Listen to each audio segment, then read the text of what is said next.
Nós estamos vendo, nesses últimos dias pelo Brasil, tragédias. Tragédias em encostas, tragédias por causa da chuva, principalmente com perdas de vidas humanas, porque onde essas pessoas estão morando são lugares extremamente críticos para esse tipo de clima, né? Então, o que está acontecendo? Deslizamento de encostas, enchentes, e isso nós perdemos vidas, as pessoas perdem tudo que têm, perdem suas casas. E isso não pode ser encarado, não é e não pode ser encarado como um acidente, porque não é um acidente. Isso são previsões meteorológicas, são feitas e possíveis de ser feitas com bastante assertividade, e ações precisam ser tomadas antes que tudo isso aconteça. Mas muito, muito mais importante do que as ações emergenciais que podem ser tomadas, até com uma certa previsão, para que não se percam vidas, como tem acontecido, né, com a inoperância desses governos, uma outra coisa muito importante para a gente conversar é sobre habitação. O presidente da República, na tragédia de Franco da Rocha, soltou o disparate, né, a pérola de que aquelas pessoas não tiveram visão de futuro, porque onde elas estavam era arriscados. E, obviamente, é um beócio, né, um idiota falando sobre um assunto que talvez ele não conheça ou ele não se importe. As pessoas não estão ali porque querem. As pessoas não moram em locais, em mananciais, na beira do rio ou em favelas porque gostam. Elas querem moradias dignas. Elas querem um lugar bom para morar. Elas querem um lugar seguro para a sua família. O problema é que os planos diretores, e aí eu chamo a atenção para o plano diretor aqui da cidade de São Paulo, que nós combatemos muito e criticamos bastante, eu e o Arthur, na época da campanha da Prefeitura de 2020, os planos diretores empurram as pessoas para os locais mais distantes da cidade e aí a população mais pobre vai sendo empurrada para encostas, para mananciais, para locais absolutamente inadequados para a moradia.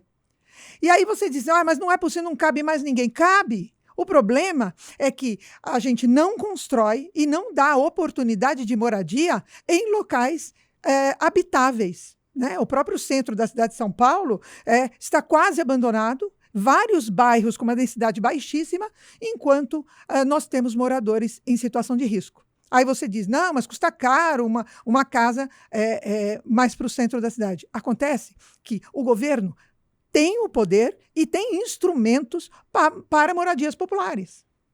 Mas ele constrói moradias populares. Constrói, mas primeiro, constrói muito menos do que deveria. Para vocês terem uma ideia, aqui no estado de São Paulo, nós temos um déficit habitacional, ou seja, falta 1.300.000 moradias.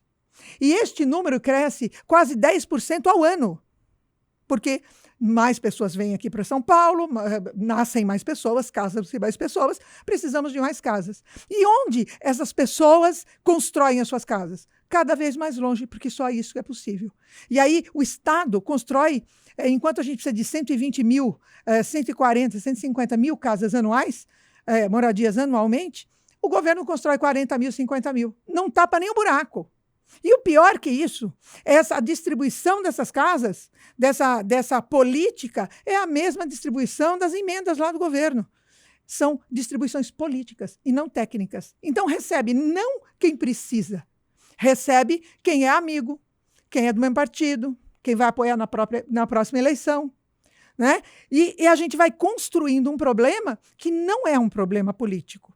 Não é um problema ideológico, é um problema de vida e é um problema de vida sério. A nossa proposta aqui para o estado de São Paulo é de construir e de atender em 20 anos todo o déficit habitacional. E não só o déficit habitacional que já existe, que é a falta de moradia, mas também a inadequação.